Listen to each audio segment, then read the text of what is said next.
আমি আল্লাহর প্রশংসা ও কৃতজ্ঞতা প্রকাশ করে আমার কথা শুরু করি। সমস্ত প্রশংসা একমাত্র আল্লাহর জন্য, যিনি সমগ্র বিশ্বজগতের রব। তার এই অশেষ রহমত ও অনুগ্রহে আমি আবারও কুরআনের একটি গভীর ও চিন্তা জাগানিয়া অংশ নিয়ে ভাবার সুযোগ পাচ্ছি। আমি যখন সূরা আন-নাবার দ্বিতীয় অংশ নিয়ে গভীরভাবে চিন্তা করি, তখন আমার সামনে এমন কিছু সত্য উন্মোচিত হতে থাকে যা আমার চিন্তা ভাবনাকে নতুনভাবে গড়ে তোলে। আমি উপলব্ধি করি, আল্লাহ তাআলা এই আয়াতগুলোতে শুধু কিছু তথ্য জানাচ্ছে না, বরং তিনি আমার ভেতরে বিনয় সৃষ্টি করতে চাইছেন। তিনি আমাকে এমনভাবে তার সৃষ্টির নিদর্শনগুলো দেখাচ্ছেন, যাতে আমি নিজের সীমাবদ্ধতা উপলব্ধি করতে পারি এবং তার অসীম ক্ষমতার সামনে নিজেকে অত্যন্ত ক্ষুদ্র মনে করি। আমি যখন এই আয়াতগুলোর ধারাবাহিকতা লক্ষ্য করি, তখন বুঝতে পারি যে আল্লাহ একের পর এক তার সৃষ্টির নিদর্শন তুলে ধরেছেন। তিনি পৃথিবীর কথা বলেন, পাহাড়ের কথা বলেন, মানুষের কথা বলেন, রাত ও দিনের কথা বলেন, আকাশের কথা বলেন এবং সূর্যের কথা বলেন। আমি তখন উপলব্ধি করি, এই সব কিছুর উদ্দেশ্য শুধু প্রকৃতির সৌন্দর্য বর্ণনা করা নয়, বরং আল্লাহ যেন আমাকে প্রশ্ন করেছেন, তুমি কি সত্যিই বুঝতে পারছ কার সামনে দাঁড়িয়ে আছো? তুমি কি উপলব্ধি করছ যিনি এই বিশাল সৃষ্টি জগতের মালিক, তার ক্ষমতার সামনে তোমার নিজের শক্তি কতটুকু? তখন আমার হৃদয়ে গভীর এক বিনয়ের জন্ম নিতে থাকে। আমি অনুভব করি, আমি যদি জ্ঞান অর্জন করি, যদি দক্ষতা লাভ করি, যদি বড় কোনো কাজ সম্পন্ন করি না কেন, আল্লাহর সৃষ্টি এবং তার কুদরতের তুলনায় আমার সবকিছুই অত্যন্ত ক্ষুদ্র। আমি আরও গভীরভাবে চিন্তা করতে শুরু করি। আমি দেখি, আল্লাহ এই অংশে এমন একটি বিষয় বারবার তুলে ধরেছেন যা হয়তো প্রথমবার পড়লে সহজে চোখে পড়ে না। আমি লক্ষ্য করি, তিনি একের পর এক জোড়ার কথা উল্লেখ করেছেন। পৃথিবীর সাথে পাহাড়, মানুষের মধ্যে নারী ও পুরুষ, রাতের সাথে দিন, আকাশের সাথে সুর। আমি বিস্ময়ের সাথে উপলব্ধি করি, আল্লাহর সৃষ্টি জগতের একটি গুরুত্বপূর্ণ বৈশিষ্ট্য হল ভারসাম্য এবং জোড়ায় জোড়ায় সৃষ্টি। এটি কেবল একটি ভাষাগত সৌন্দর্য নয়, বরং এটি একটি গভীর শিক্ষা। আমি তখন নিজের দিকে তাকিয়ে ভাবি, আল্লাহ আমাকে একা সৃষ্টি করে নেনি, আমার অস্তিত্বের মধ্যেও জোর আর নিদর্শন রয়েছে। আমি উপলব্ধি করি, আমার দেহ একটি বাস্তব সৃষ্টি, কিন্তু এর ভেতরে যে রূহ রয়েছে সেটিও আল্লাহর সৃষ্টি। এই দুটি একসাথে না থাকলে আমি পূর্ণ মানুষ হতে পারতাম না। শুধু দেহ থাকলে আমি জীবিত হতাম না, আর শুধু রূহ থাকলেও এ পৃথিবীতে আমার জীবন পরিচালিত হতো না। আল্লাহ এই দুই ভিন্ন সৃষ্টিকে একত্রিত করে আমাকে পূর্ণ মানুষ হিসেবে সৃষ্টি করেছেন। তখন আমি অনুভব করি, আমার নিজের অস্তিত্ব আল্লাহর সেই জোর আয় সৃষ্টি করার নিদর্শনের একটি জীবন্ত উদাহরণ।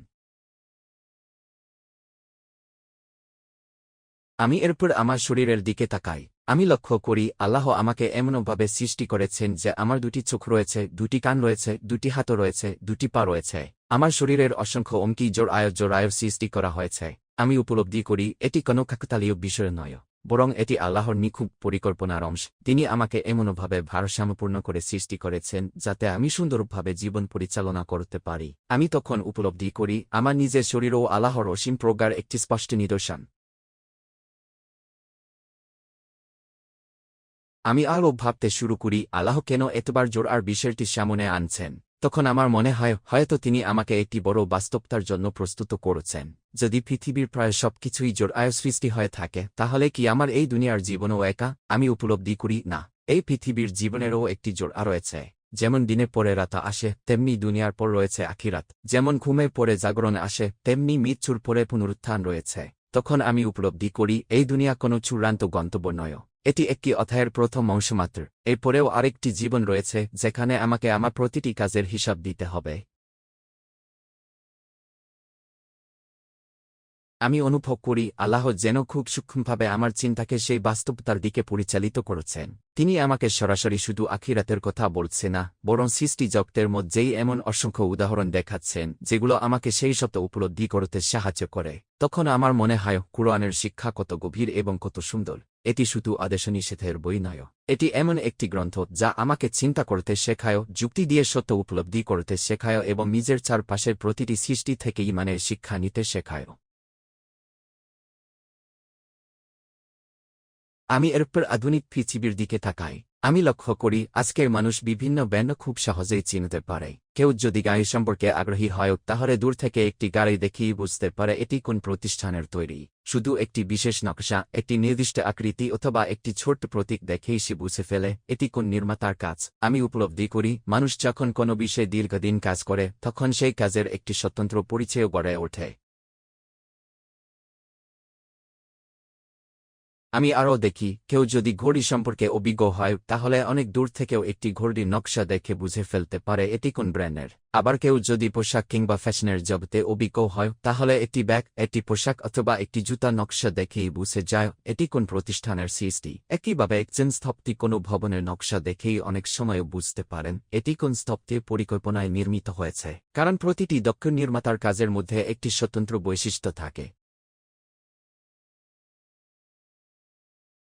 আমি তখন নিজের দিকে ফিরে তাকাই এবং গভীরভাবে ভাবি, যদি মানুষ কোনো নির্মাতার কাজ তার বিশেষ নকশা দেখে চিনতে পারে তাহলে আমি কি আল্লাহর সৃষ্টি জগতের দিকে তাকিয়ে তার নিদর্শন চিনতে পারি না? আমি কি পাহাড়, নদী, আকাশ, সূর্য, চাঁদ, রাত, দিন, মানুষ, প্রাণী এবং আমার নিজের শরীরের দিকে তাকিয়ে বুঝতে পারি না যে এগুলোর পেছনে একজন মহান সৃষ্টিকর্তার পরিকল্পনা রয়েছে? আমি উপলব্ধি করি আল্লাহর সৃষ্টি জগতের মধ্যেও একটি স্বতন্ত্র বৈশিষ্ট্য রয়েছে। তার সৃষ্টির মধ্যে রয়েছে ভারসাম্য, সৌন্দর্য, শৃঙ্খলা, সামঞ্জস্য এবং গভীর প্রজ্ঞা। এগুলোই যেন তার সৃষ্টির স্বাক্ষর। আমি অনুভব করি যত বেশি আমি কুরআন নিয়ে চিন্তা করি তত বেশি আমার চারপাশের পৃথিবীকে নতুনভাবে দেখতে শিখি। আগে হয়তো আমি শুধু একটি পাহাড় দেখতাম, এখন আমি আল্লাহর শক্তির নিদর্শন দেখি। আগে হয়তো আমি শুধু দিন ও রাতের পরিবর্তন দেখতাম, এখন আমি আল্লাহর পরিকল্পনার নিখুঁততা দেখি। আগে হয়তো আমি নিজের শরীরকে স্বাভাবিক মনে করতাম, এখন আমি প্রতিটি অঙ্গের মধ্যে আল্লাহর অসীম প্রজ্ঞা উপলব্ধি করি। তখন আমার ঈমান আরও দৃঢ় হয়ে ওঠে এবং আমি উপলব্ধি করি যিনি এত নিখুঁতভাবে এই বিশ্বজগৎ সৃষ্টি করেছেন তার জন্য আমাকে মৃত্যুর পর পুনরায় জীবিত করা মোটেও কঠিন নয়। তখন আমার হৃদয়ের গভীর থেকে একটি আন্তরিক দোয়া বের হয়ে আসে। আমি আল্লাহর কাছে চাই তিনি যেন আমাকে তার সৃষ্টি জগতের প্রতিটি নিদর্শন গভীরভাবে উপলব্ধি করার তৌফিক দান করেন। তিনি যেন আমার অন্তরকে অহংকার থেকে মুক্ত করে বিনয় পূর্ণ করেন। তিনি যেন আমাকে এমন দৃষ্টি দান করেন যা প্রতিটি সৃষ্টি দেখে শুধু বাহ্যিক সৌন্দর্য নয় বরং সেই সৌন্দর্যের পেছনে থাকা মহান সৃষ্টিকর্তার অসীম কুদরতকে চিনতে শেখে। তিনি যেন আমার চিন্তাকে ঈমানে পরিণত করেন, আমার জ্ঞানকে আমলে পরিণত করেন এবং আমার পুরো জীবনকে তার সন্তুষ্টি অর্জনের পথে পরিচালিত করেন। আমিন।